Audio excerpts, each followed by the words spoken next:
myself echoing. Today is an extended session from last time, where we had our beginning of Standard 1. We weren't quite able to finish that content, so we'll finish that today, and then we'll jump into Standard 2, Concepts of Print. That worked out pretty beautifully because Concepts of Print is such a small standard and a few indicators, whereas phonological awareness is pretty heavy hitting. A lot of content there to cover, so we're happy that you're here today, and let's get started. Again, my name is Mandy Hawker. I work on the ELA Standards team in the Office of Assessment and Standards at the South Carolina Department of Ed. I taught in the classroom for 15 years before moving to the state, and I'm tasked with supporting ELA Standards instruction from grades kindergarten through 5th grade. With me today, I have two of my colleagues from the Office of Early Learning and Literacy, also at South Carolina Department of Ed. We have Kim Camp and Audrey Gonina. Now, both of them will talk to you and present a lot of the content that you'll see today. So I'll let them kind of introduce themselves in just a minute. As you are getting in and getting settled, though, we'd love for you to drop your name, the role that you serve in the school or district that you support. So your name, what is your role, and what district or school do you support? Go ahead and drop those in the chat. This is always a good time for us just to see who we have in our audience today and who we are working with. It also helps us to kind of support our presentation to be relevant to the audience that we are supporting.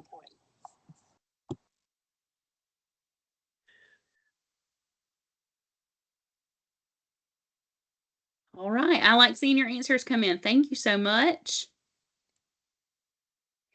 And we will go ahead and move on to a little bit of housekeeping. So the first piece of housekeeping is our landing page. Now, the landing page was emailed earlier this week, actually yesterday morning.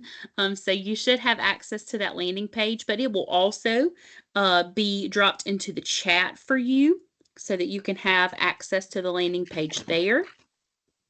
Additionally, we would like for you to complete attendance. Now, the attendance is a documentation for us just to know who we are supporting across the state and how widespread we're able to get this training and information out. But it also helps us with federal accountability. So we know that as State Department employees and government employees, we are accountable to the federal government for supporting every district in our state. And so this attendance form helps us to keep up with that accountability. Also, throughout our presentation today, you'll see two icons, like the icons located in the purple line at the bottom of your screen. The first icon is the chat icon. Now, that is a place where you are able to use the chat box to respond to a question or prompt given throughout our presentation today. You'll see several times where you'll see this icon pop up on the screen, and you'll know that that's a place where we'd like for you to engage in the chat with us. Additionally, you might see a white pencil icon. That's a place where you have the ability to use your note catcher that was on the landing page to respond on that note catcher and capture any notes that you may have. All right. With that being said, now let's talk about recertification credits. We're so excited about this. For the first time ever, we are able to offer recertification credits for our summer webinar series. Our summer webinar series offers 1 hour of recertification credit for every hour of training attended. For that, we expect 3 things: live attendance and participation. So if you watch the recording, unfortunately, we're not able to offer recertification credit for that. You have to remain in attendance for the duration of the training. And then finally, we want you to complete the attendance form that was just dropped into the chat, as well as any feedback forms that will be shared with you at the end of our presentation today.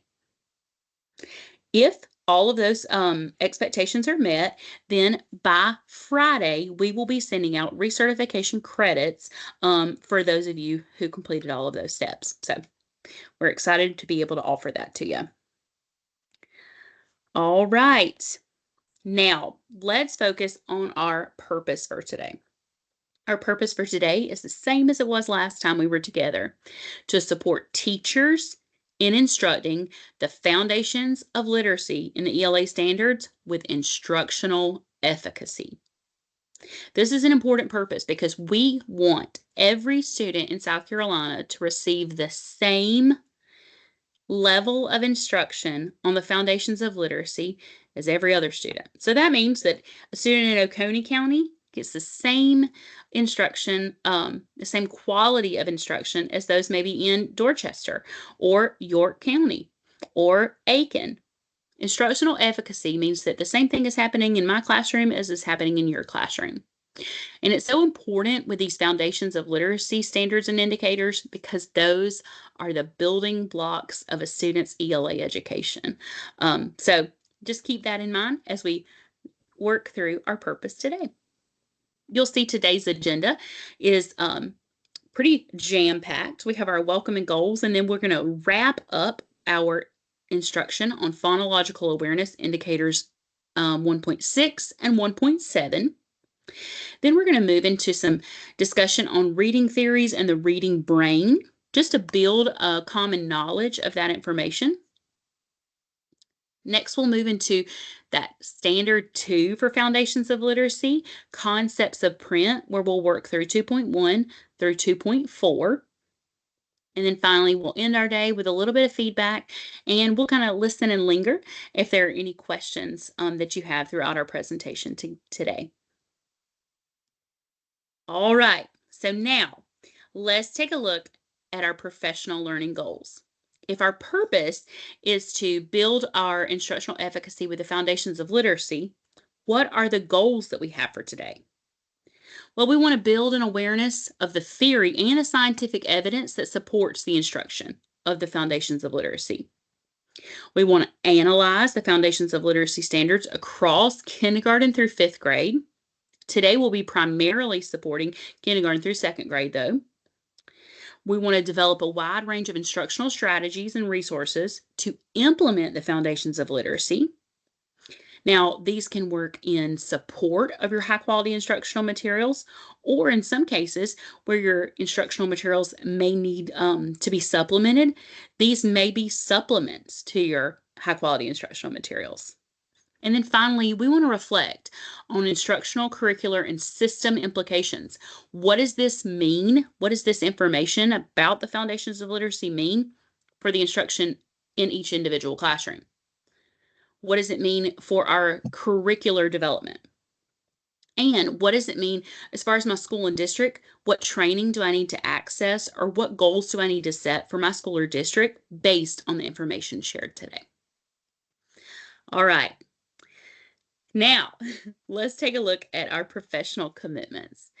In Shifting the Balance by Perkins and Yates, they recommend these professional commitments. I want you to read over these today, and I want you to pick one of these.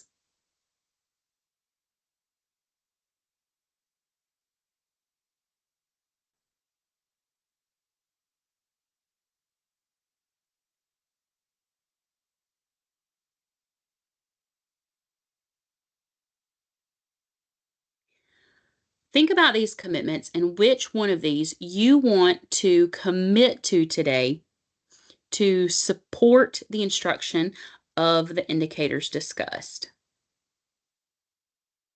For me, I'm going to focus on reconsidering, reprioritizing, or simply letting go of less helpful practices to make space for some that are more effective. During my time in the classroom, my instruction on the concepts of print maybe were not the most helpful practices. After working through this training with Kim and Audrey, I saw that I needed to make space for practices that were more effective. And so I had to reconsider my instruction in light of the information shared with me after I attended this training. Drop in the chat which of these commitments you want to focus on today.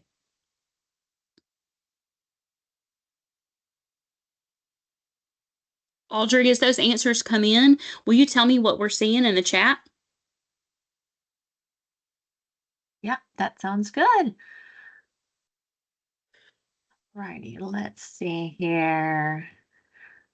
1, 2, 3, 4, 5. Okay, I like how I see some numbers here. So taking action rather than giving into the paralysis of self-doubt and overwhelm. Yeah, new standards can feel very overwhelming. But just saying, okay, we're going to take some action, honestly appraising our current practices with an open heart and open mind. Huge. I see that coming up. They're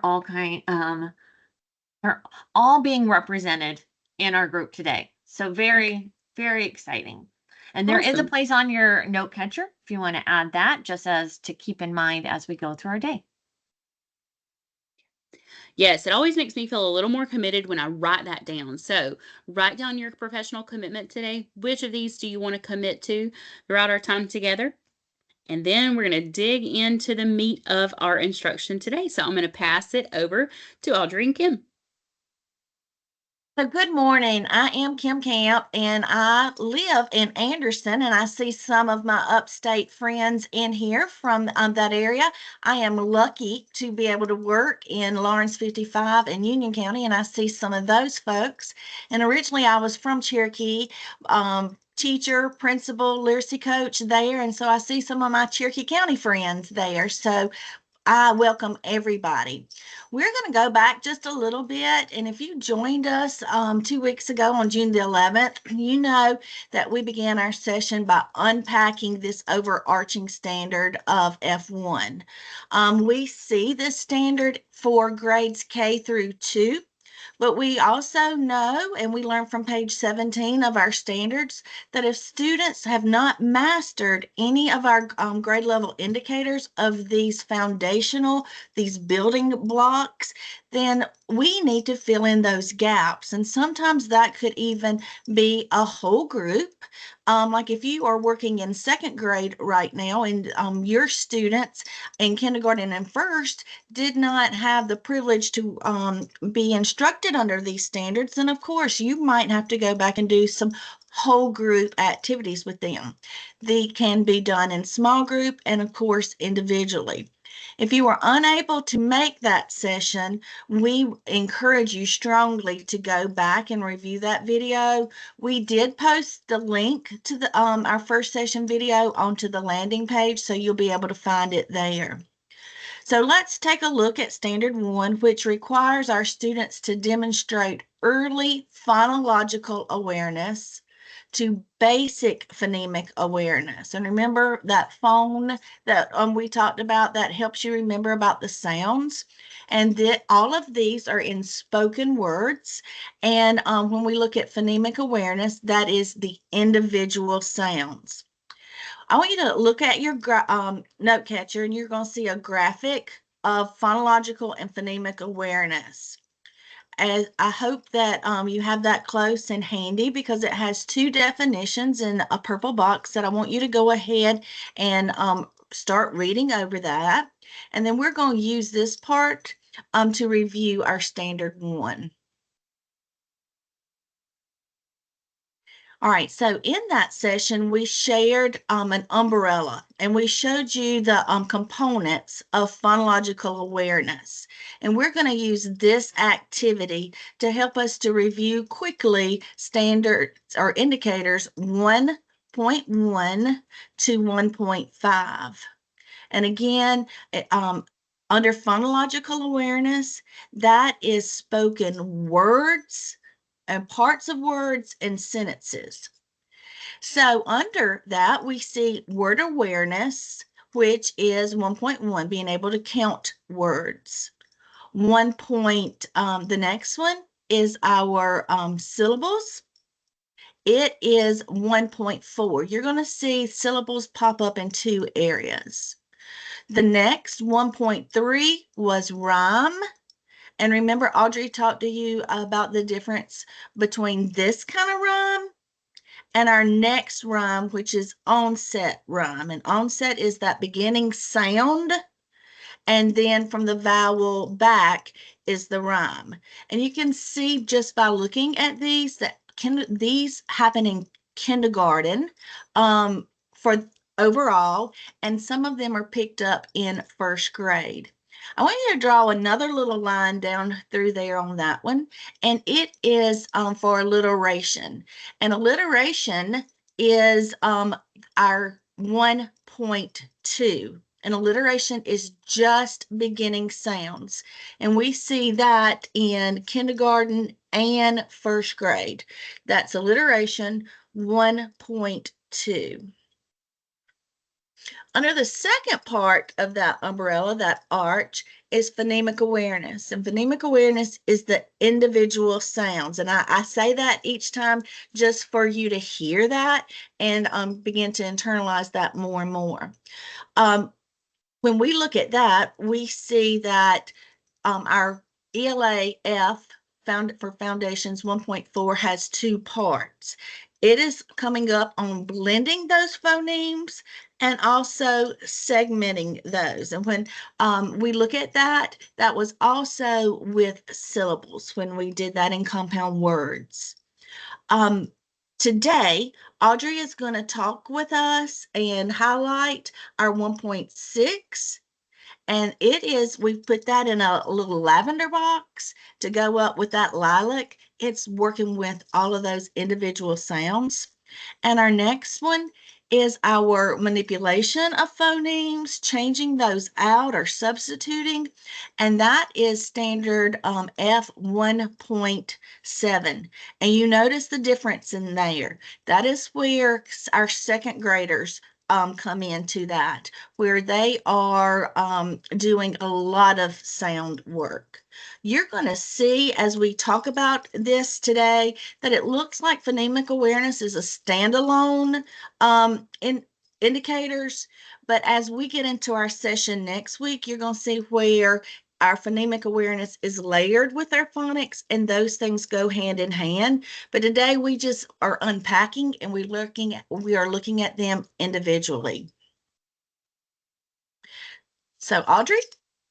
All right. Well, welcome everyone. Glad that you are here. I'm Audrey Godenin. I'm with the Office of Early Learning and Literacy, and I currently support schools within the Lancaster and Chester County areas. And so I'm excited for you to join us.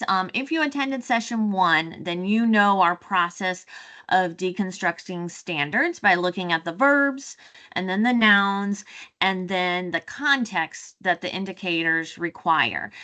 So for our new attendees, we also want to reiterate that although you may be here as a specific grade level teacher, we do encourage you to unpack all the grade level indicators with us, because that's going to be helpful for you to know what skills are the prerequisites. So if you need to go back and fill in some of those gaps, you can.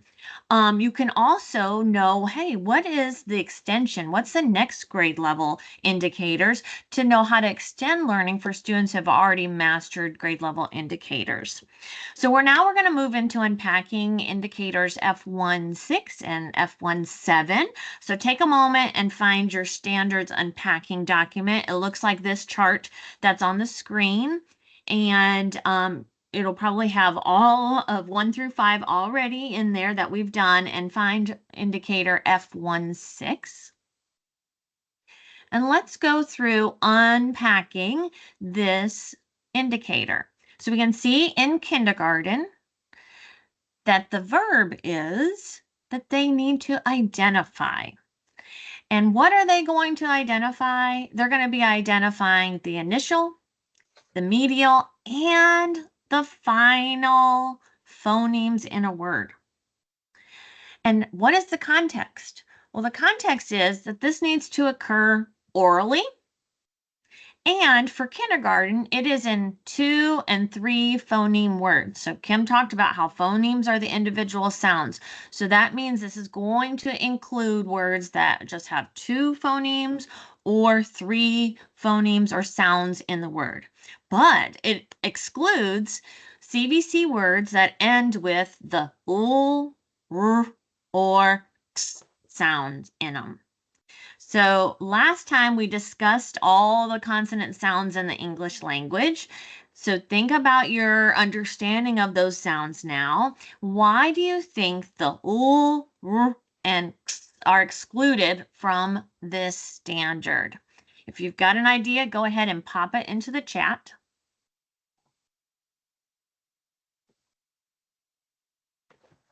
I have a dual monitor, so I'm looking up. That's why you see my head going up. I'm going to look up to see what the responses are here. Why might the l, r, and x, and notice how I'm saying just the sounds. Anything within those little line, those virgules, mean we need to say the sounds and not the letter name. The R can control the vowel. X is the x is 2 sounds. Yes, it has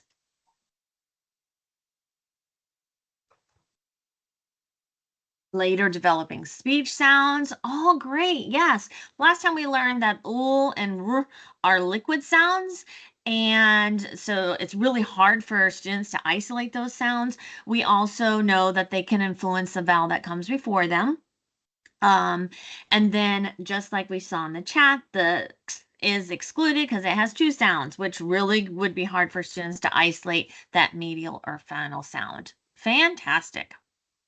Okay, we can see for first and second grade that there is no indicator. That just means that if students don't have that indicator mastered in first and second grade and beyond, that you're going to need to go back and do work at the what should have been mastered by the end of kindergarten. Okay, so as I stated during our first session, we discussed the consonant chart. So we encourage you to go back and watch that recording if you haven't already. 1.6 includes the medial sounds, which means that teachers are also going to need to have a clear understanding of the vowel sounds in the English language.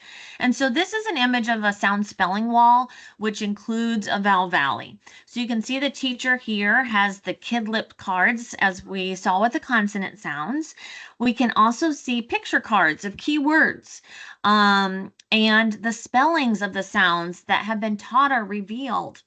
Spellings which haven't been taught yet right now, we can see on the chart, are covered with these red boxes. And once those spellings patterns are taught, then they would be revealed. So as we dive into the vowel valley and the vowel sounds in English, I want you to keep in mind what a sound spelling wall might look like in your classroom, specifically for the vowel valley. Okay, so now you're going to need to get your printed copy or the digital copy of the vowel valley that was in the landing page. You're also going to want to have a mirror or a camera on your phone, or maybe just watching your mouth on the video here in our Teams meeting. And we are going to go through each of the vowel sounds in the English language. Now, this is called a vowel valley because something occurs with our mouth as we are going through each of these sounds. So we're going to start in the top left corner where it says tight smile. And that very first sound that we see that occurs there is the long E sound. So E. So watch my mouth when I say tight smile. It is pulled back. E. Go ahead and say that sound and then write that phoneme on your vowel valley. Now we are at E, and if I just open my mouth a little bit more, it changes from E to I. Then if I extend it a little bit more, open a little bit more, I have the long A sound, A. And a little bit more, we have E.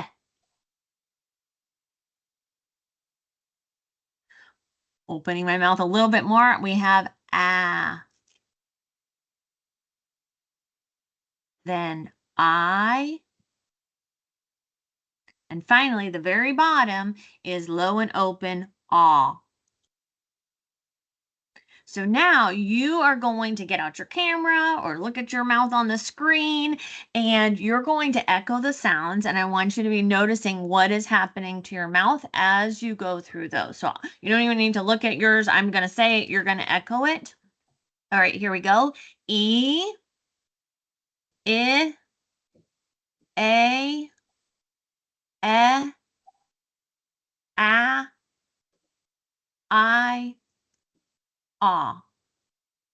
Go ahead and drop in the chat what you notice happening to your mouth as you were saying those sounds.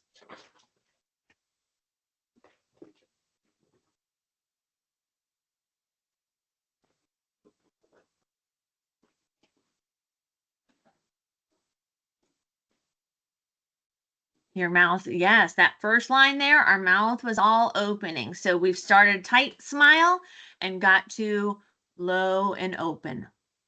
Yes. Low, jaw lowers, mouth opens. Perfect. Okay, so now we're going to go up the other side. You're going to see what's happening here. So we're down there on that low and open ah. And then if we close it just a little bit, we see then aw, like in Audrey. Then we have O,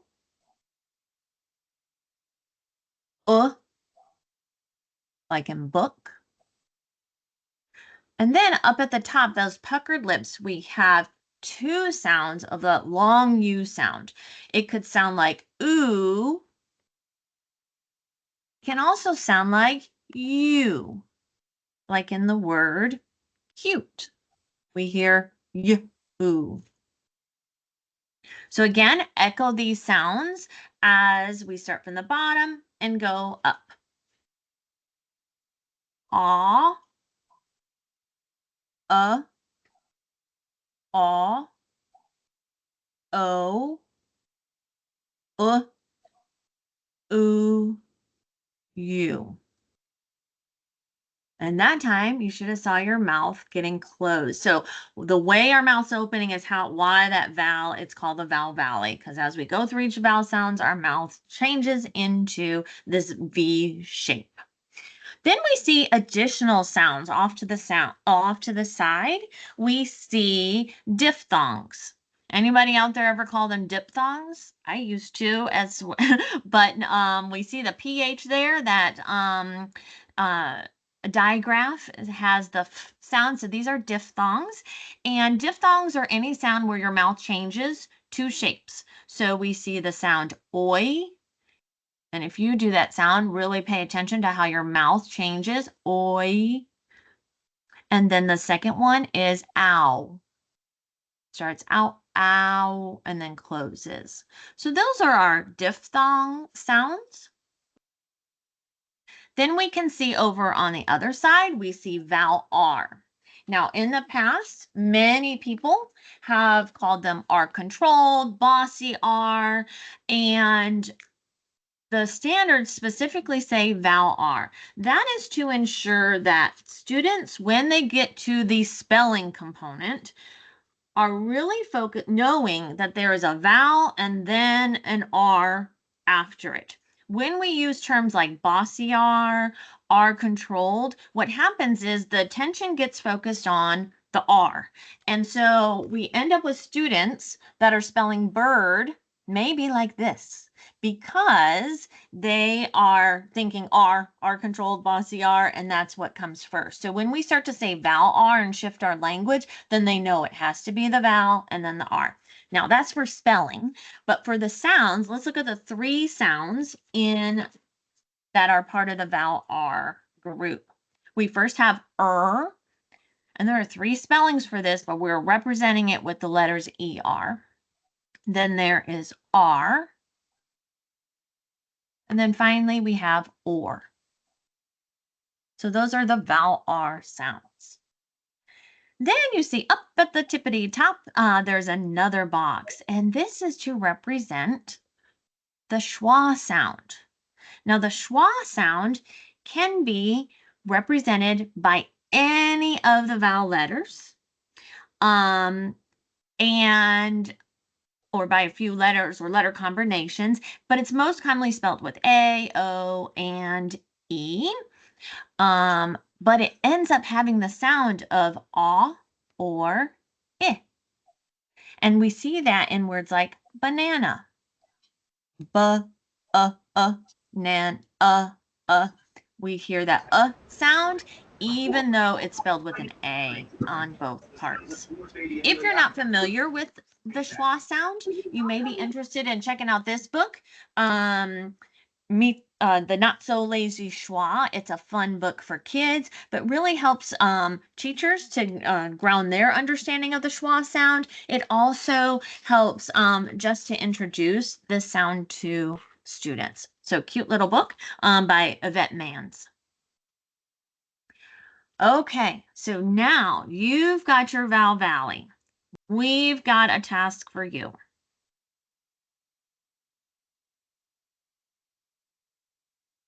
Oh, Kim, you are muted still. All right, now it's all about sound. I had to get the sound on, right? So I am going to call out some words, and I want you to disconnect how you spell it. I want you just to listen to the sound, because sometimes it might be a little tricky. You will notice and think, hey, it's spelled this way, but the sound actually is another sound. And so here's an example. We know that there are multiple ways that we could spell long A. We could do A consonant E, like in the word plane, or when we say the word play, the A sound is made with the AY. And so if I called out the word play, you would actually write that under the long A sound. Or even long A sometimes is spelled with the EY, like in the word they. So you would write that word under the long A. So to make it easy, I'm going to give you a word for that long A. And that word is ate. He ate an apple. Ate. So write ate under that long A sound. Here's one more that we can do together. Cards. Cards. He likes to play old maid cards. That one you should have put under the vowel R. Even though it had an A in it, the sound was that vowel R sound. So now it's your turn, and I'm going to call out words. Here's another clue. You will only have one word per box. And don't stress out too much. If you don't know one, you can write it over on the side. And then after this slide, we're going to reveal the answers. All right, here we go. To. I want to go to the store to. Each. Each. Spoil. Spoil. On.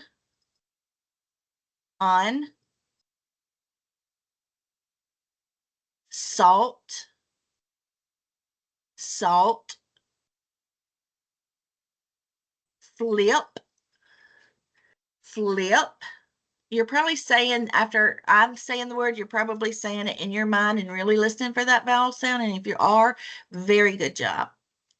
Brown. Brown. Ice. Ice. Sponge. Sponge. Road. Road. Cute. Cute. Bread. Bread. Banana. Banana. First. First. Stood. Stood. splash, splash. And the last one is sports, sports.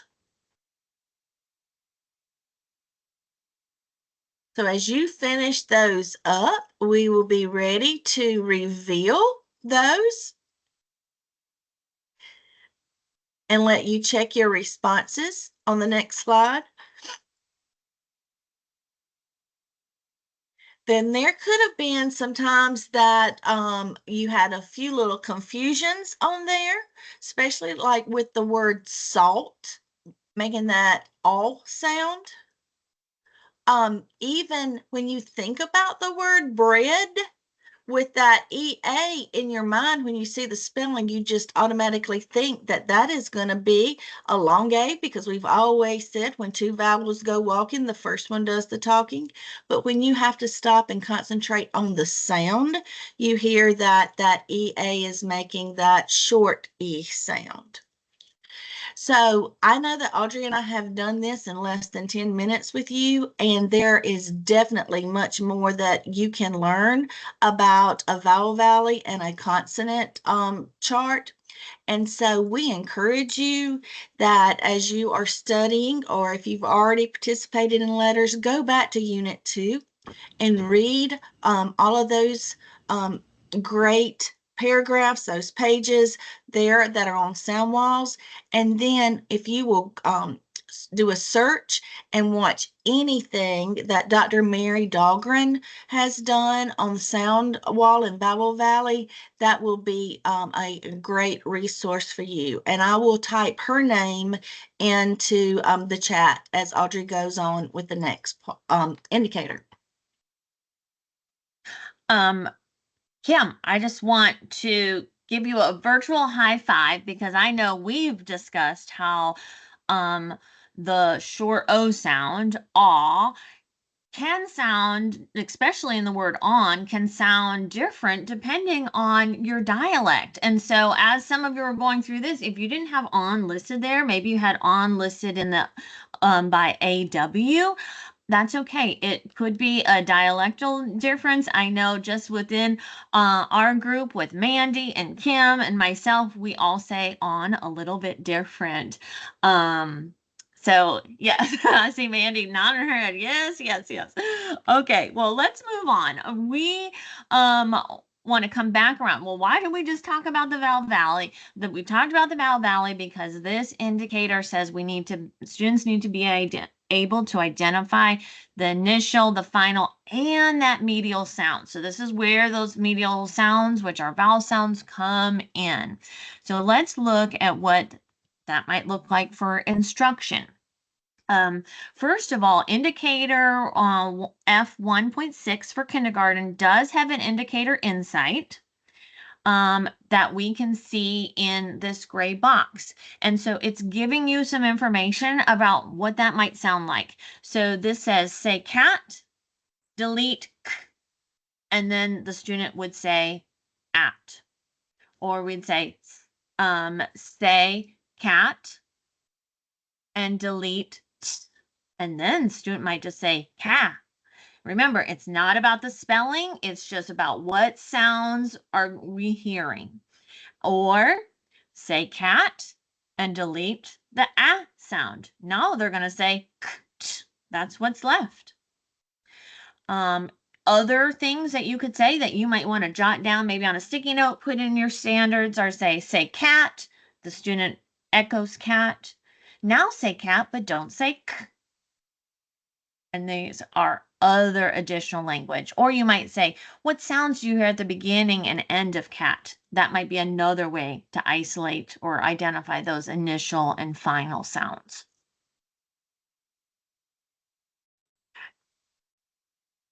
We can see on the next slide another instructional practice where you might say to students, we've talked about the first sounds in words. Let's focus on the last sounds in words. Those are important too. Let's take turns pulling out the last sound we hear in a word. So what's the last sound we hear in word? And the students would then isolate D. What about cup? And they would make sure they say P. And if you're here for session 1, then you know we don't want them to be saying P. Now you've added that schwa sound at the end, and we don't want that. So just P. Same with what's the last sound in the word hat? T. Now in the chat, drop a note about what types of scaffolding could be used if students are unable to do this task orally. We know that it's supposed to be done orally in kindergarten, but if they're not able to do it right away orally, what are some scaffolds we could use to help with this?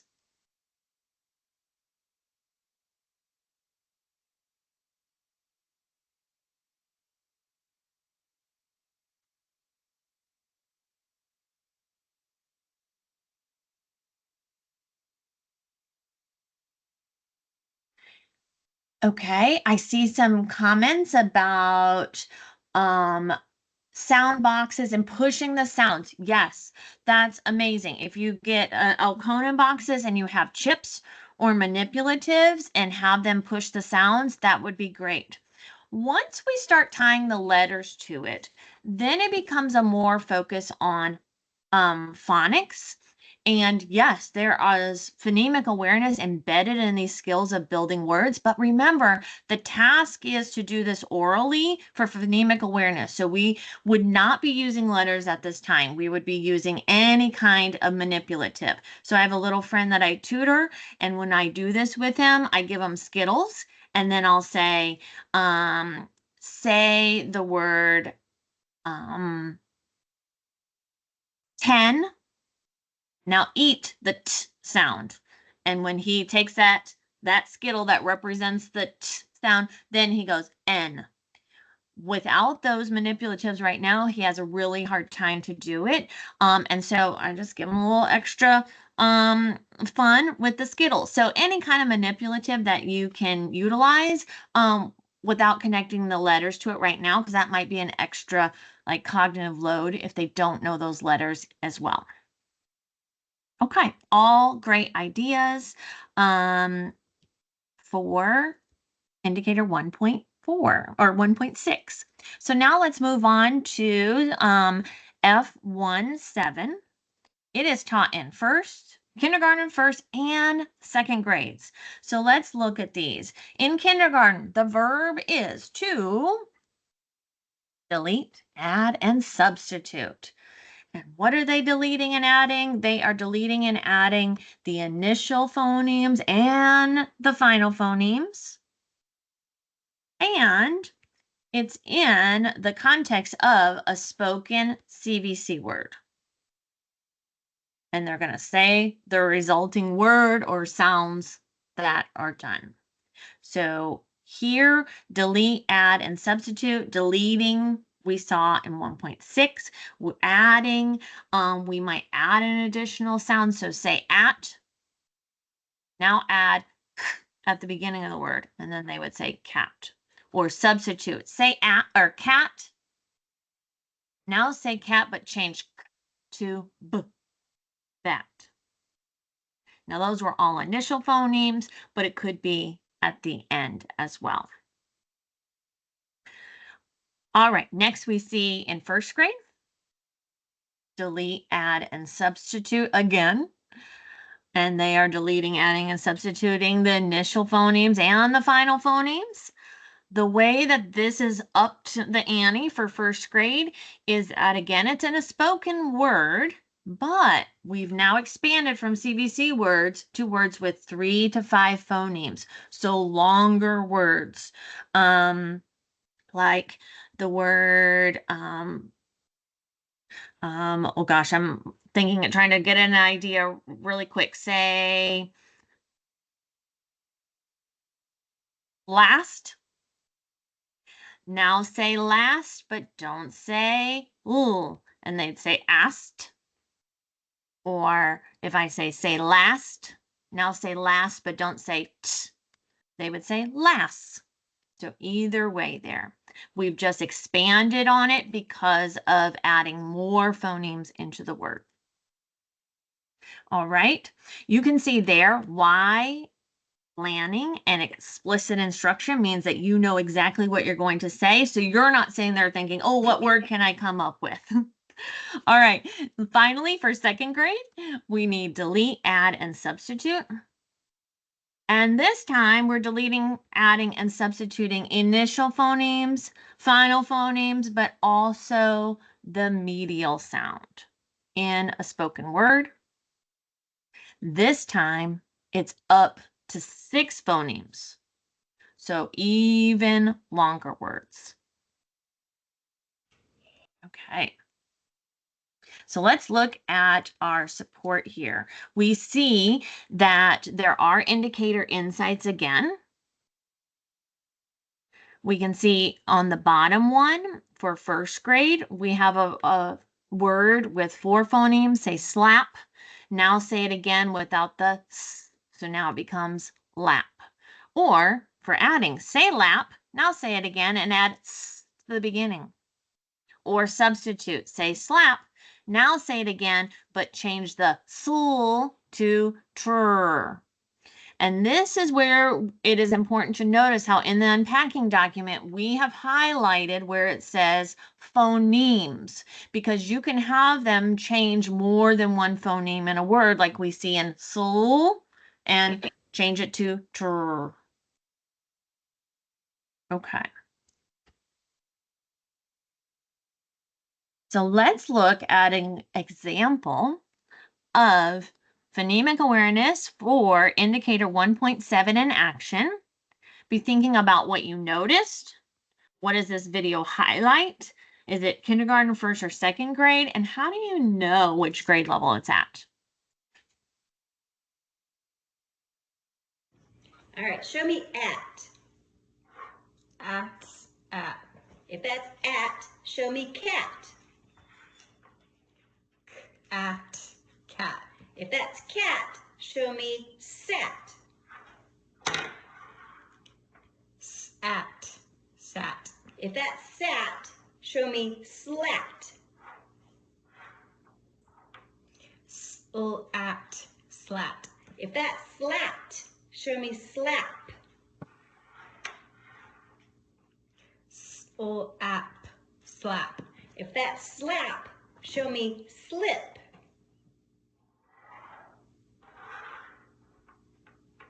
Slip, slip. If that's slip, show me lip. Lip, lip. All right, we'd love to hear your thoughts. What are things that you noticed? Is this kindergarten, first, or second? And how do you know which grade level it is?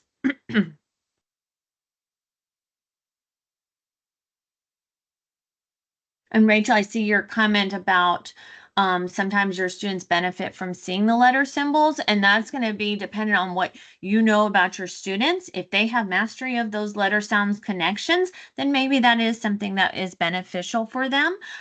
We want to get them to that oral phoneme proficiency because that is so highly connected to reading and writing.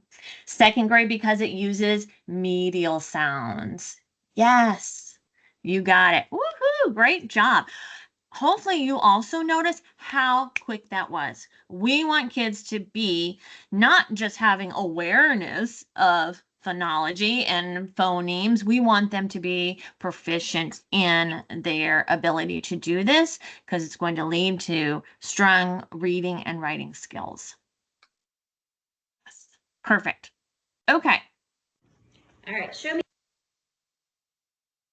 Another instructional practice is, as I said before, have a word chain ready to go. So saying, say up. Now say up and add k, and they'd say cup. Now say cup and change to a, cap. Having this teacher language of knowing when I'm adding or when I'm deleting, I use this frame of say blank, but don't say blank. If we're adding what we see in the green, having language for changing sounds in words, and what we see in the blue, just having that ready to go is going to make it very structured and routine for kids so they know what to do, and then they can just focus on those sounds. It's important though that again, you come up with what is your word chain that you're going to do. So you're not sitting there thinking, oh, what can I do? Which sounds do I want to change? It's just already prepared. Okay, so as we close up phonological awareness, we want to think about the assessments that we can use to help to know where are our kids with their phonemic awareness and phonological awareness. So there are many assessment tools you can use as screeners, diagnostic, and progress monitoring. We're showing a few that you can access for free online. First of all, if you utilize Heggerty's materials for phonological awareness, they have their own assessment toolkit that maybe you are interested in using. It's also free online, and they are specific to grade levels. Really Great Reading also has assessments that can be downloaded for free from their website specific to phonological awareness and phonemic awareness. And then I specifically love the PAST assessment. This was developed by David Kilpatrick and can be found in his book, Equipped for Reading Success, or it's online at thepasttest.org.com. And there are 4 versions of the assessment. This is the only assessment that I know of that also assesses automaticity, and that's accuracy within 2 seconds. This is important, again, because we want, oh, I'm hearing in my echo. We want for students to have that phoneme proficiency, because that's what's correlated to high success rates in reading. With the reaction button on your screen, give a thumbs up if you've ever used one of those assessments. Mm-hmm. Yes. Diane, I see your comment. If you attend session 3, you're going to see us reference UFly very frequently. And they have their whole opening that is focused on phonemic awareness, but it only has blending and segmenting. So to ensure that we are aligned to standards, teachers would have to know, like, I'm going to have to add additional support. It can't just be that piece because it's only those 2 components of blending and segmenting. Okay, I see some thumbs up. So if you're not used to or familiar with those, I encourage you to investigate them so that you can see how they might help you to identify where skills are. But Mandy has another tool that she wants to share. All right, so there is an additional resource available to you on the SCDE ELA Instructional Resources site, and it is called the Indicator of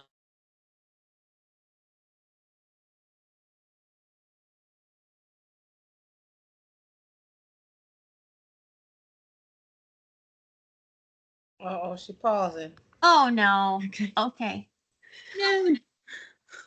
Am I back? Yes. Okay. Here we go, guys. So sorry about that. One tool that's available to us on the SCDE website under the ELA Instructional Resources is the Indicator Aligned Inventory for Word Recognition. This tool was developed to align directly to our Foundations of Literacy standards and indicators. And it gives you an inventory to administer to students to know if they have mastered each individual indicator. So there's a section on our phonological awareness indicators where you can give the students the inventory and then see if they're able to respond to those prompts correctly. Again, this is the only tool out there that's aligned to our ELA standards and the indicators within those. So that's a really powerful aspect. And if you want more information on that, we have a webinar recorded that outlines a lot more details about the indicator aligned inventory for word recognition. So Audrey did just drop the link to that assessment or inventory into the chat, and you have that. This is another important tool that, and it, to me, is very powerful resource. It came from the need of working with one of my districts. They had already participated in letters 2 years ago, and we had been working through all of the 4 units. But what we found out was when the standards came out, then we really needed to go back and revisit our teacher knowledge through letters. And so Audrey helped me to revise this chart and to give it to you in an electronic version. Notice everything on there, how much purple is on there, because we want to put in your brains that that purple color is for the purple band of the foundational standards. So in the first column, you will see the letters title. The second column is our topics of what you would find in that session. And then in the third column, what we have done is we have put some key words, some standard from these trainings, some of our standards connections in there so that you will know right where to go. And in the last column, what is there is pictures of different slides. And so you can make reference to that. You will have a access to this. It's already on your landing page. It now is on page 2 down at the very bottom where it is called additional resources from our fall and spring training. And when you open it up, it would be on day 1. And so you will see that is there. If I were you, I would copy this and put it in the front cover of my letters book or right there with your standards, because you will go and you will reference this so much as a teacher, a coach, and administrator.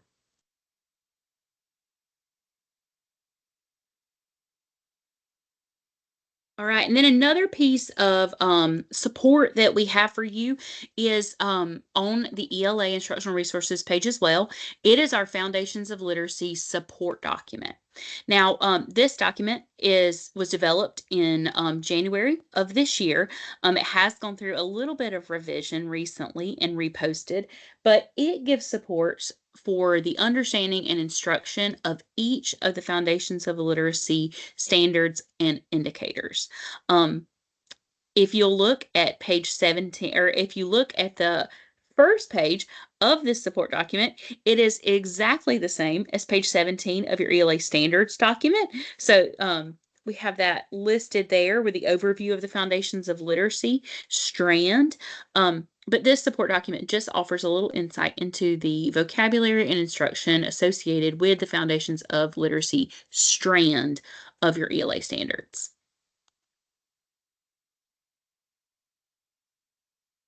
Again, when you open this support document, you'll see that it will give you an overview of each of the 4 standards in the Foundations of Literacy, an explanation of those standards, and then it provides the defined vocabulary within each of those standards. Now, the majority of those words come directly from our glossary that was developed, but there's also a few words that are not in our glossary that we did choose to define in the Foundations of Literacy support document additionally. So just another place to check out.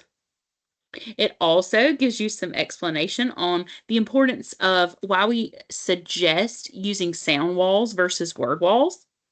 So that was a big discussion in our last session together, and our Foundations of Literacy support document just provides a little more insight into that intentional choice for instruction.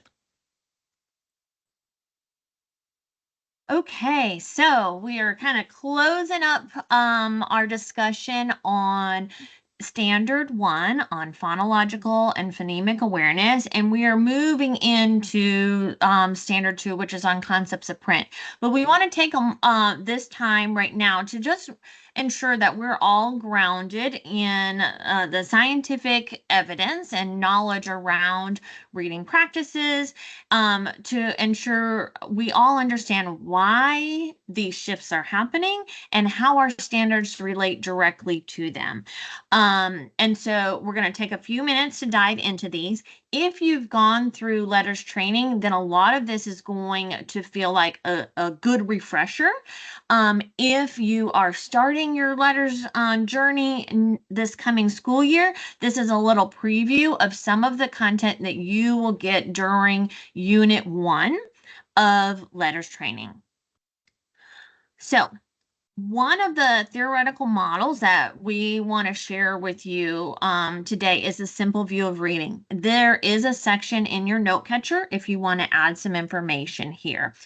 So the simple view of reading was developed by Goff and Tunmer in '86, and the name the simple view of reading is not to say that reading is simple. We know that it is not simple. It is highly complex.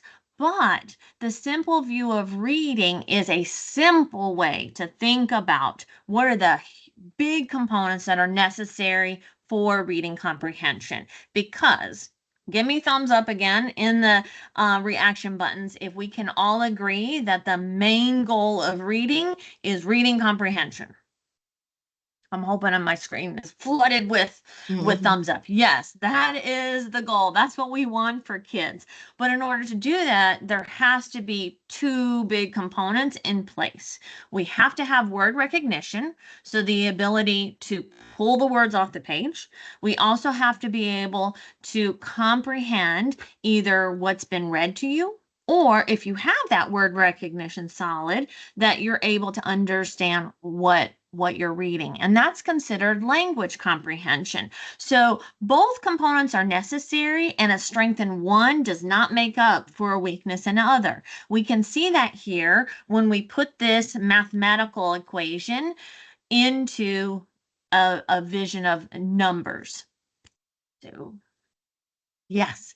If students have strong word recognition and strong language comprehension, we gave them both a 1 here, we know that in a multiplication, both those factors are going to result in the product of strong reading comprehension. But if either one of the areas breaks down and we have a 0 there, the overall reading comprehension is going to be affected.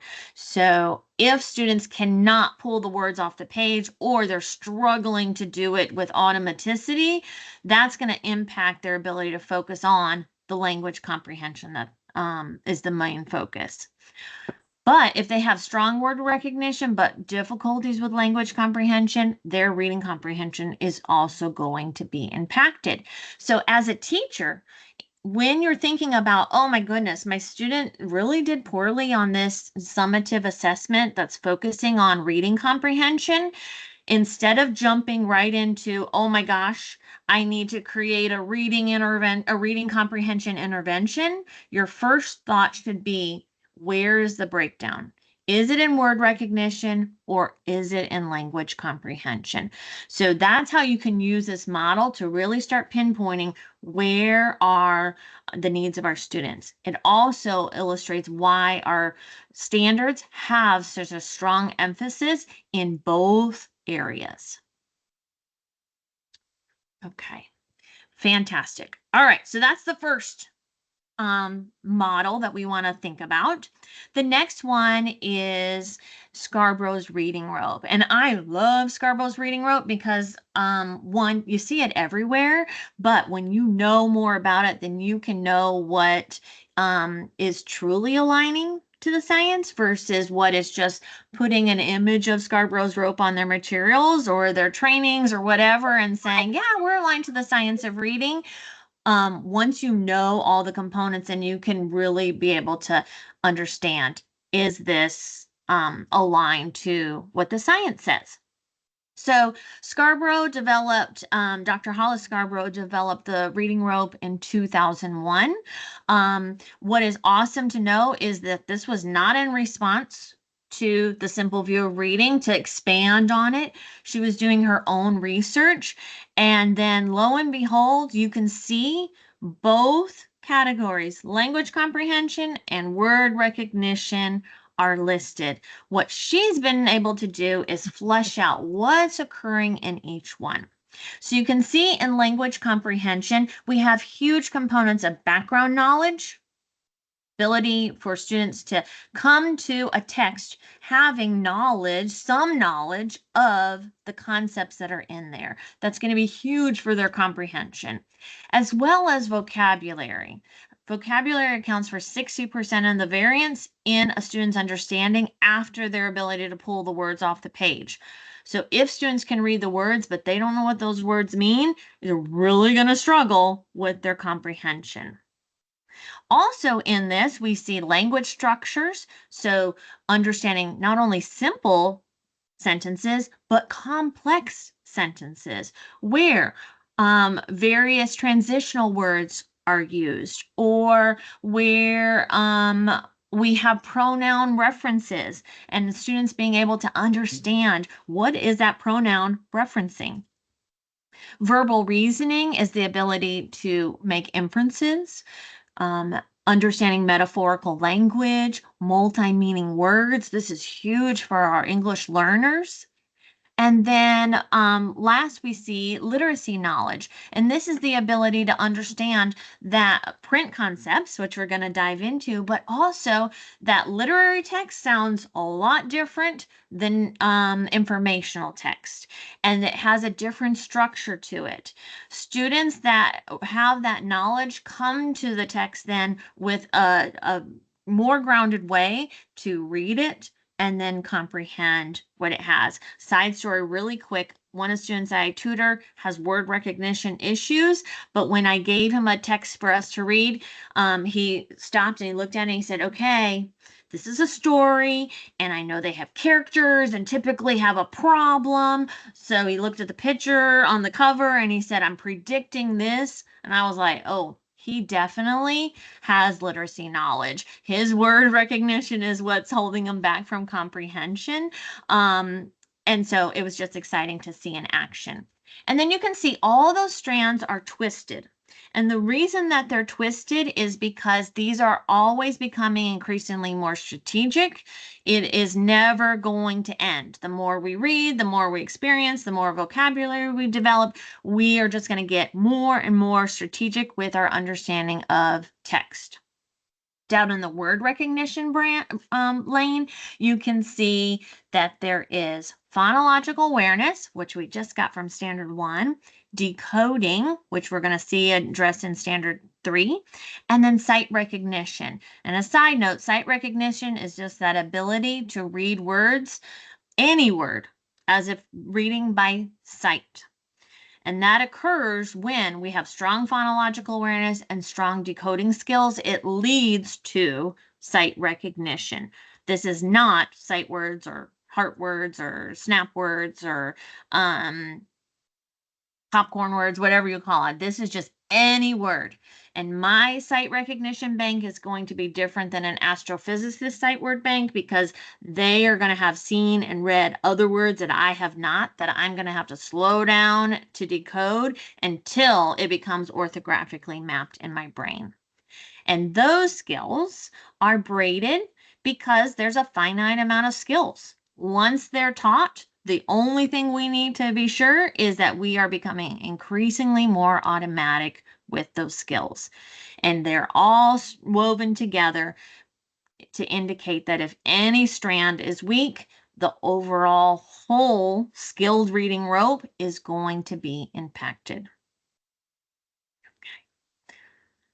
So thinking about our students, say you're like, oh, I know it's a word recognition issue. Now you've got these three components. What is the issue within word recognition? Is it a phonological awareness issue? Is it a word decoding issue? Is it that they just need to become automatic with their sight recognition of the skills they've learned? So another way to use these tools to really pinpoint where students are breaking down. In letters, you are introduced to the reading brain, and they're going to go way deep into all of these components. What I want to just point out is some key areas. So first of all, back here in the occipital lobe, that is where letters are taken in. Now, that area is originally designed to look at faces and know, hey, I know who you are. So my kids know that I am mom, whether they're looking at me straight on. If I turn to the side, they still know I'm mom. If I turn this way, they still know I'm mom. That area is also the same for objects. So this is my phone, but if I turn it this way, it's still my phone. If I flip it over, it's still my phone. All of that whole region of the brain is used to doing that. And then what happens in school? We have kids come in and we show them a symbol or a letter and say, this is the letter B. And expect that they just know it always has to stay that way. But think about what their brain's been used to doing. They can turn it any way and it always just stays that same letter. But we know with letters that is not true. So what we have to do is we have to teach them explicitly, hey, I know your brain's been used to knowing we can flip things around and it still remains the same, but for letters, there is one and only one way that it looks, and it remains that way all the time. It is hard for some kids. So if you see reversals or things that are backwards, it is not likely that it is because of some kind of disability. Some people are thinking that's a hallmark of dyslexia. That's actually a misnomer. Dyslexia is more about phonological awareness issues. Reversals typically are just because they haven't been or they haven't learned that, oh, letters don't move around. They always have to look the same way. Okay, awesome. Yes, Crystal. Once I learned that, I was like, oh my gosh, how amazing. Okay, so we take letters in. If you do the hang 10 symbols, it's right here behind your ear. And then it has to be connected to the front of the brain or up here in the temporal spot where in your frontal lobe where the sounds are processed. Well, that is a big space between the letter we see and then the sound that's connected. And those are not, our brain's not designed to do that. As teachers, you are doing brain surgery. You are creating neural pathways. I mean, you are a brain surgeon. You are creating those neural networks. And as kids first start to read, it is becoming, it might feel like a bumpy road, a bumpy back road somewhere. But eventually, as you continue to do work, connecting sounds and symbols, blending, segmenting, all of those things, that's going to smooth out into a super highway where, boom, things are happening right away. And that's where we get that sight recognition. You can see language comprehension is here in the middle. That's deep into your brain. So after we read a word, then we make connections to its meaning. And then within the context of the sentence, we know exactly what is the meaning of that word or which multi-meaning specific word that is. Okay, and we see on the next slide, here's just another way to look at it, where the letters and graphemes are taken in, where the sounds and symbols are processed, and then what happens when we make those connections, that phoneme mapping, phoneme grapheme mapping. So they see the word cat, they have to say the sounds in the word cat, that connection of k, at happens, and then boom, in the meaning center, we start to get our picture of, oh, what do I know about cats? And some of you may have a picture like this in your brain of a cat, but some of you may be thinking of a lion in your brain when you hear the word cat. And so the context is going to help us to pick out exactly what is the meaning. Yes. Okay. So this is to remind us explicit instruction is essential. Students must be taught that letters do not rotate and keep their same properties. Can't rotate and keep the same name and sound. As with objects, students must be taught explicitly this concept in order to overcome that innate part of our brain that knows objects remain the same even when they rotate. So Audrey, you had a question in the chat about when to know at what age and what place, about letter reversals and when should we accept those.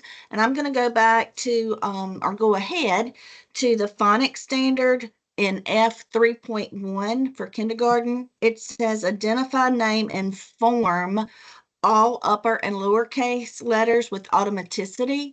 So that's by the end of kindergarten. Students should be forming those letters correctly. But when we're doing writing, we have to constantly think about, there's so much going on during writing. They're having to think about space, capitals, periods, the content of their story, just so much going on. And so a lot of times that's overload. And so when you see those in that kind of writing, of course, you're going to have reminders on and on and on. But visuals like this one that Audrey just showed with the chair and the B's and the D's, P's and the Q's, I would bring those out back and forth and teach those explicitly, and then know that I'm going to have to probably do a lot of modeling that we do. We write those things together, and then go into the I do. So that brings us to our second standard. And you see that standard up on the wall or on the board. And so if you'll read over that, and you notice that we have in lavender organization and basic concepts of print. This standard actually is heavy for kindergarten. There are 5 indicators there. For first grade, there is 1 indicator. And for second grade, there are no indicators for this standard. That doesn't mean our second grade teachers don't go back and review and help and pull those pieces back out. And so with that being said, let's understand exactly what that means. When we think about organization and basic concepts of print, organization is how the text is organized to convey the meaning. The second part of that is actually the concepts of a book, how we're holding the book, how the book is organized, where the author's names are. The third concept is the directionality, and in English we read left to right, top to bottom. The fourth piece of that is the mechanical features that happen in a book, the spacing, the punctuation, the difference between letters or numbers or symbols even.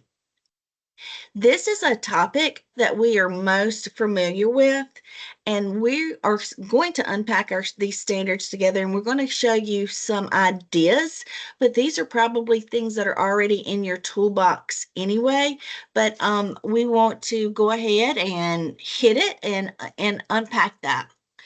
Audrey spent a good bit of time on the Scarborough's reading rope, and what I want you to know is for word recognition, that F1, that is where our standard 1 lives in the phonological awareness.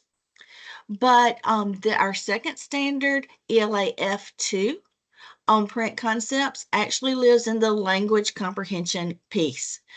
Remember all those times that we sit with baby on lap and reading book, and how that happens, our talk, our discussion of words, our discussion of pictures, our discussion of turning the pages.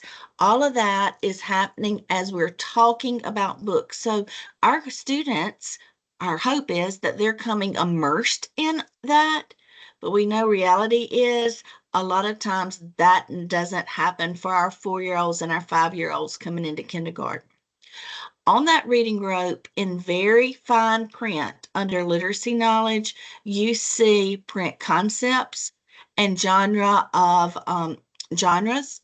And so if you read that definition right there of print concepts, you see that is our standards. Those are our indicators right there. So we found a great resource in Reading Rockets, and we found this next quote and this question: is print awareness a predictor of future reading achievement? And if you will drop your thumb in there, Either thumbs up or thumbs down if you believe this question to be true. I just saw the thumbs pop up. It is a predictor of reading achievement. We know that phonemic awareness is the greatest predictor of reading achievement, but of course, print awareness and knowing about books is going to help us so much. When children are read to, they learn about letters. They engage in wordplay. They begin to understand how print works. And later, when they receive that formal reading instruction, that knowledge deepens. They learn that how it functions and how it's organized. But guess what? They still need explicit instruction. They need us as our preschool teachers, our kindergarten teachers, to model this daily with them, to have those pointers out, to show them how to actually turn the pages in those books. Think about the white space. Think about where I go to the top of the page to read. We're going to watch a little tiny baby. And as you're watching this baby, I want you to put in the chat exactly what you're seeing that he is doing and how he is demonstrating print awareness.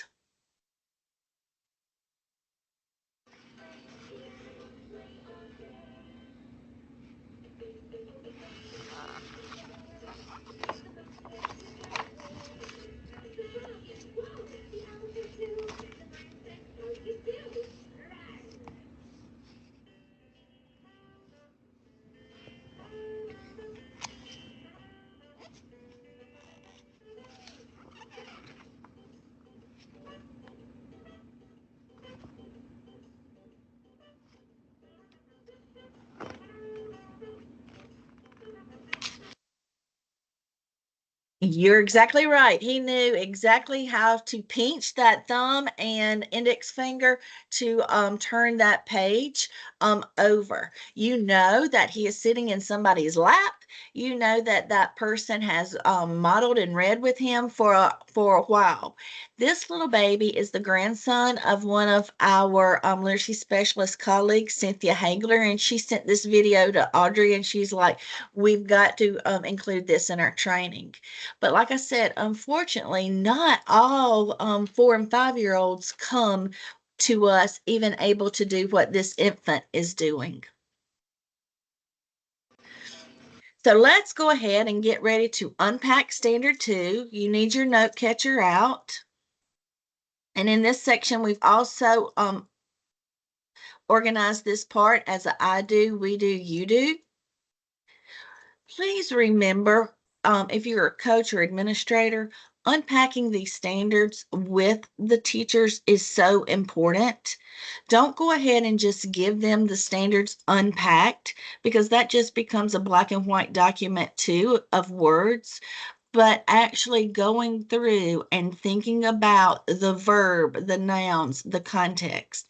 And actually, when you pull all those words out, you have just written your I can statements for the students, and they're able to do that as well. So there are two indicators for 2.1, one for kindergarten and one for first grade. They both have the same verb, and that verb is to locate. And what we're looking for in kindergarten is the back cover, the front cover, the back cover, the title page, and where to begin. And for context, that's going to be in a book. That's what we're expecting our kindergartners to do at the end. Of course, we might be using a magazine or something else in our instruction, but we're going to ask them to do that in a book. For first graders, they should come to us with this basic knowledge, but we're going to up it for them. And we're going to ask them to know author and illustrator names, table of contents, and glossary. And again, that is in a book. If you don't get these words written down on your note catcher as fast as I'm saying it, remember, you're going to get the slides and you can go back with that as well. So how do we promote Print awareness. We read. We use books all the time. Making sure that we're using literary text and informational text. A lot of times big books have gotten taken out of classrooms because everybody wants to go to digital print, but we know how important those big books are for modeling. Our read alouds are just as important as we're talking with students as we're coming through. Science, social studies, bringing those books, those charts back into that is critical. And even using students' library books as they bring those back. So standard 2.2. Let's take a look at this one together. Again, after you have read it, the verb is to demonstrate. The concept or the noun is we're doing one-to-one correspondence. And the context is by pointing or noting space. As we've done this training, several people have commented, well, pointing and noting, those are verbs too. Why don't we put those under the verb part? Our big piece that we're asking students to do is to demonstrate it. And then that context is, how are we demonstrating? We could have said to underline or to circle or to highlight, but we're asking them to point to the words. That way they only need their finger, and then they note the space. They're noticing the difference between where we go from one word to the next. Pretty easy, huh? Easy for us, but not always easy for students to grasp that. So in order to master this indicator, teachers should ensure students have that understanding between spoken and written language. Remember, we are speech wired. We come out of the womb, we're able to make those sounds, those cries, we do the babble. Doing the print is what is so hard and what has got to be taught. And that's where that phonemic awareness plays a critical role. Little folks need to know that whatever I'm saying, if it's on that print page and I'm reading it, that there's a connection between that. And so how do we do this? Again, pointers. We've seen those with the big fingers like you see on the screen, with witch fingers, with coffee stirrers, all of those great things that are super tools for students to have in their own little school box or pencil box that we can pick out and use.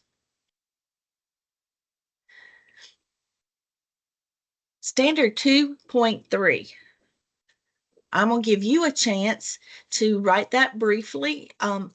Take a look at it and go ahead and do it on your paper before we pop up the words.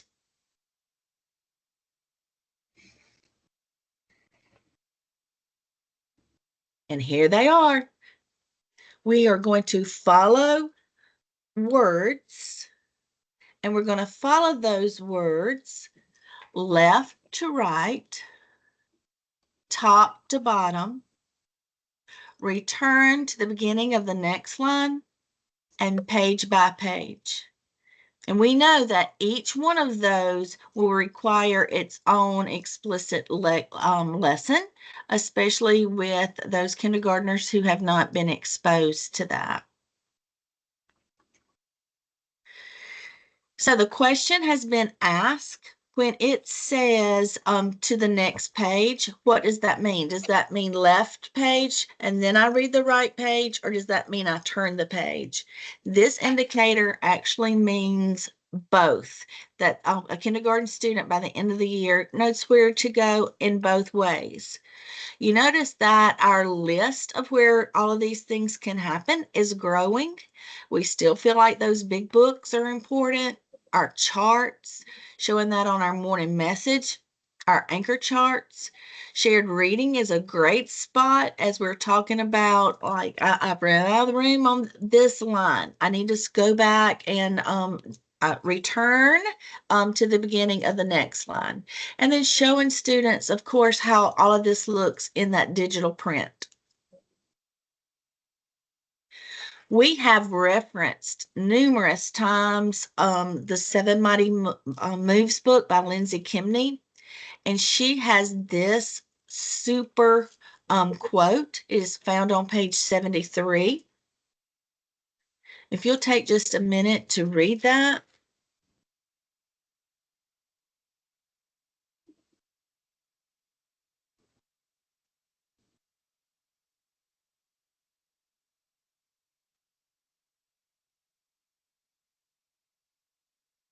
Eyes on text. That is what that is saying. Instead of coming to a word that students don't know, just looking at the ceiling, going to get a picture clue, or looking at me as the teacher for the answer.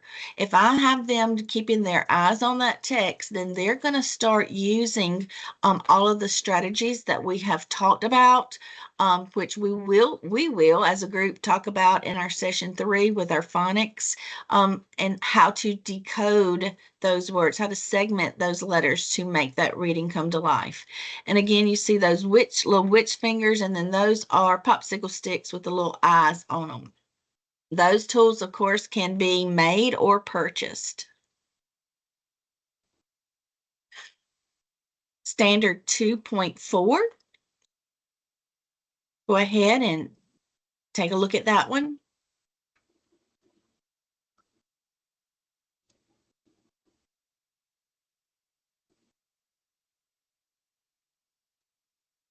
Okay, here we go. We're going to identify the beginning and end of a sentence. How? By locating the capital letter and the end punctuation.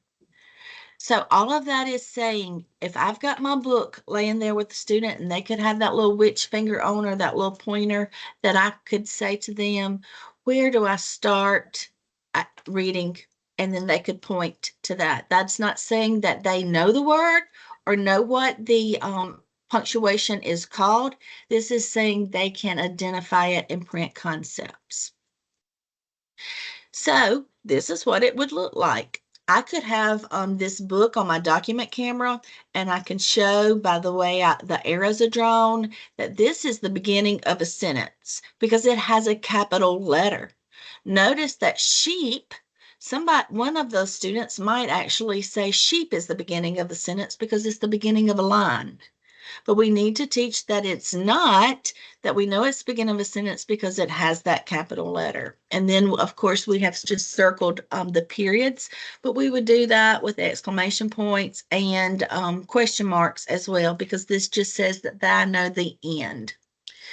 Asking that question to students, how do you know, is super important to do. And they should say, because I see a big A, I see a capital T, I see the period.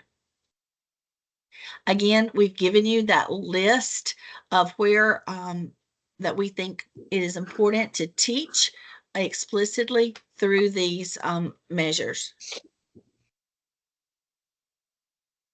And this is the last of the concepts of print standards, 2.5. Again, it's only in kindergarten. Identify. What are we going to identify? Letters and words in a sentence. So with print concepts is the intent of this indicator for students to identify the letters and the words in a sentence. And again, that distinguish is different from being able just to name the letter or to read the words. That comes in our phonics standard, but this one is I can just point and I can tell you that's a letter. That goes back to the chair and the B and the P and the Q and the 9 that Audrey had left had up on the slide that she used. I can tell that those are letters, and I can distinguish the letters from even the number on that.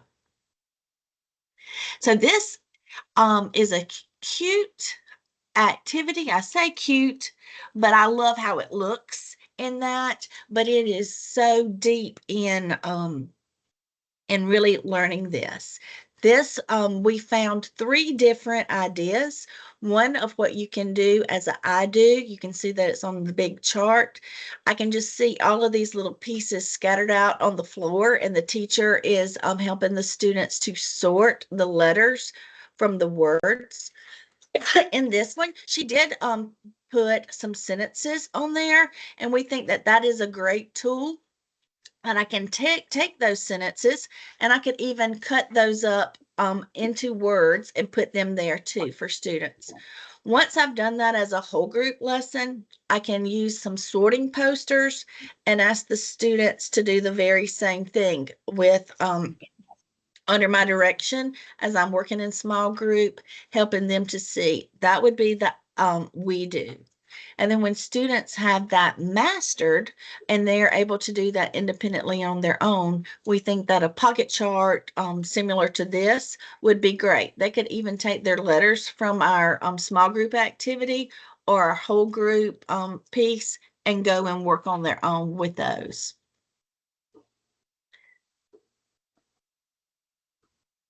4K, 5K, first grade is all about songs, nursery rhymes, chants. And so here is our opportunity to put one of those on the screen.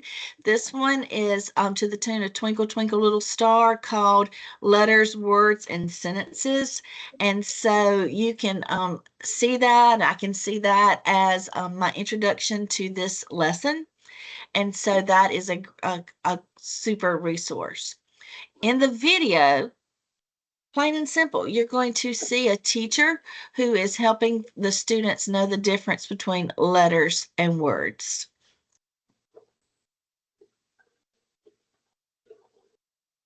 So I've got the whole alphabet right here, okay, and it's just the letters, okay, just the letters. But when I take a letter off and take another letter off, I can make a word. Am. Do you see it? Am. Okay, so words are made up of letters and sounds. Let me build another word using my letters. D-O-G. Dog. Dog. I have dog right there. I built the word from the letters. Okay? So let me put these back and then let's do a sort. Okay? You're going to help me sort whether my post-it notes are a letter or a word. Okay? Here's my first one. Let's read it. At. Is that a letter or is it a word? It's a word. There are more than one letters right here, and you put those letters together to make the word at. Okay, let's do another one. F. Is that a letter or is that a word? Well, this F is just kind of by itself, so it's a letter.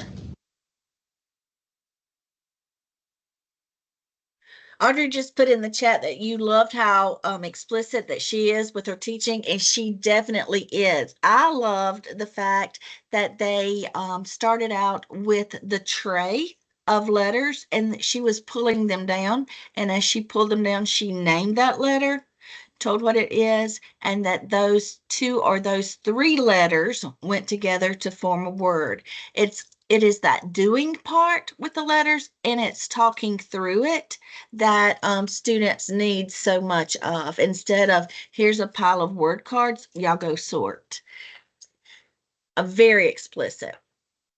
A lot of our So I've got ideas the whole alphabet right here. Standard came from Reading Rockets.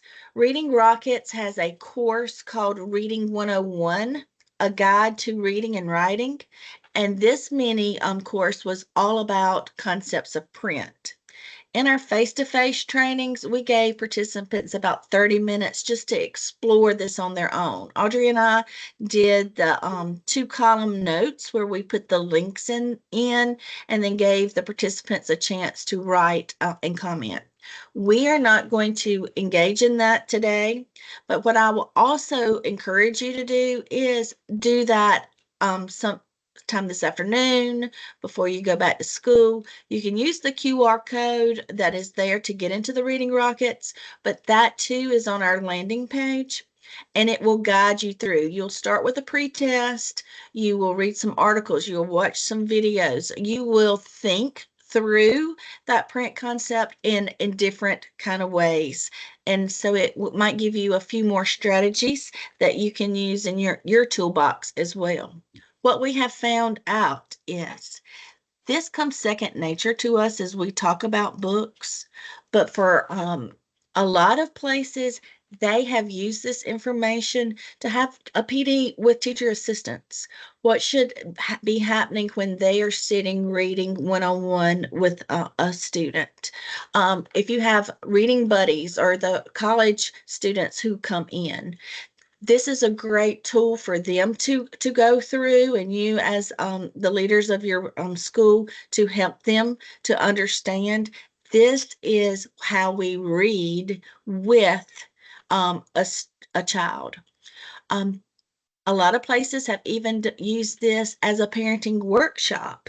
And so this one slide right here has great value, and you can use it in a multiple of different ways. Again, this is on the landing page.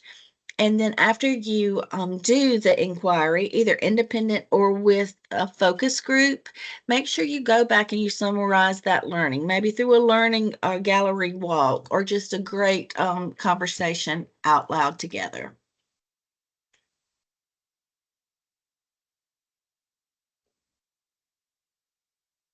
All right, at the end of our section on phonological awareness, we talked about the indicator-aligned inventory for word recognition and how it can be used as an inventory of what areas students may be struggling with phonological awareness. This tool, the indicator-aligned inventory for word recognition, also includes a section for concepts of print.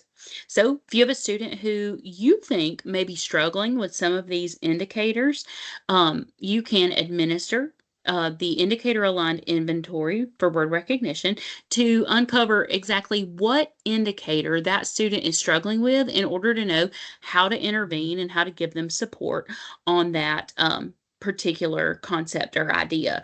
It gives you the prompt of how to ask students a question in order to see how they can perform based on that indicator. Again, this tool is linked on your landing page, but it's also located on the SC ELA Instructional Resources page. Now, that brings us to the end of our concepts of print discussion. We've completed our discussion on Foundations of Literacy Standard 2. We want to do a little reflection. We like to call this our compass reflection. So based on the information shared with you today, just around concepts of print, what might be your north or your next steps? Is there anything that was shared today that you might need to share with others? Is there anything that you shared that was shared today that may impact your instruction or practice? Is there anything you're excited about? Maybe a resource was shared or a suggestion was given that you're excited about trying? Is there anything that's your salve, something you're saving for later? You know that maybe you have a area of refinement and you want to save one of these resources or suggestions for later to help you develop a new practice around concepts of print. Or is there something out west, something you're wondering about? Maybe you have a question still or a lingering thought or concern that might be you're wondering around concepts of print. Give yourself just a minute to think about these reflections, your next step, something you may be excited about, something you may be saving for later, or something that still has you wondering.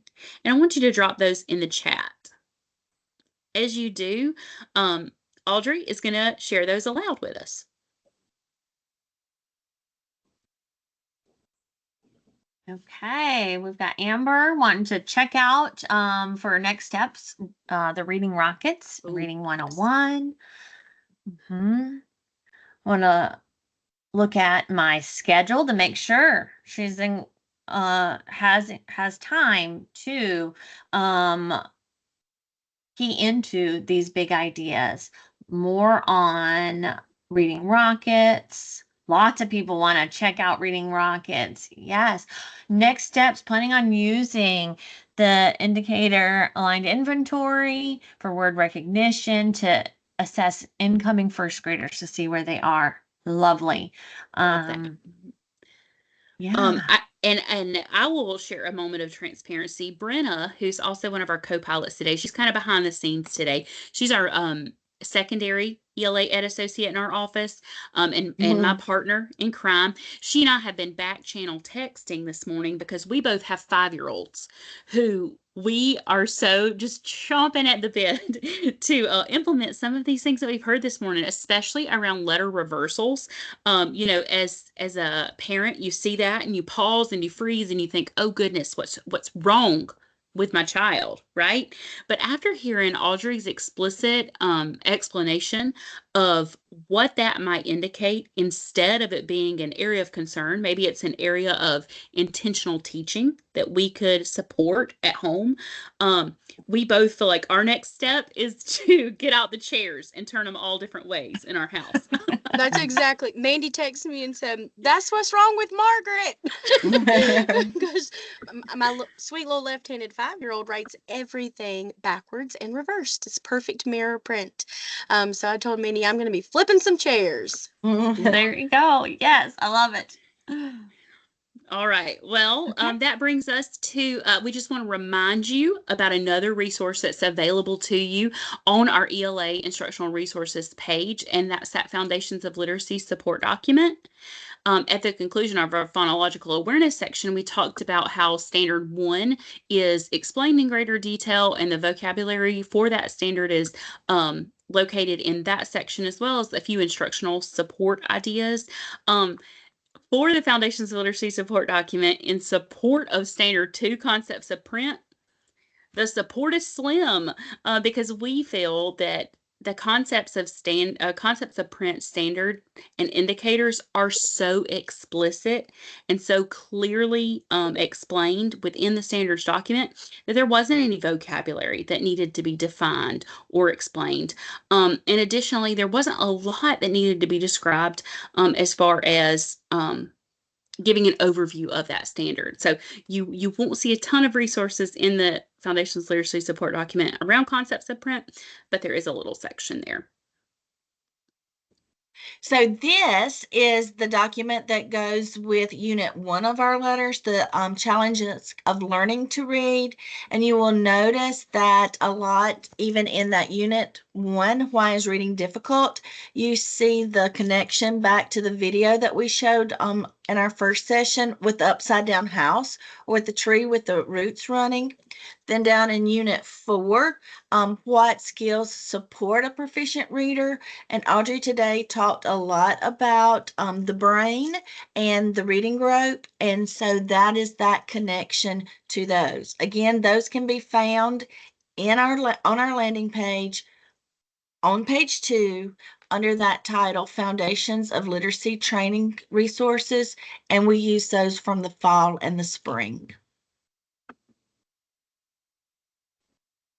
Okay, so earlier, Kim mentioned the book 7 Mighty Moves by Lindsay Kemeny, and I saw in the chat that there were some schools that are actually doing this as a summer book study. And so we wanted to just point out that ELA F1, which we wrapped up in our first half of our time together, is actually listed in the 7 Mighty Moves. So move 1 is moving away from teaching phonemic awareness randomly to moving it to teaching it intentionally through explicit instruction and a scope and sequence of moving from least complex ideas, so word awareness, to then most complex, which are those individual sounds. We love this book personally. It's for its ease, its practical application, and its connection to letters. It's where you see like letters just come into action. You actually see a lot of references to the content you learn in there. So it's just a nice partner for you. So wanted to just put that out there as a additional support.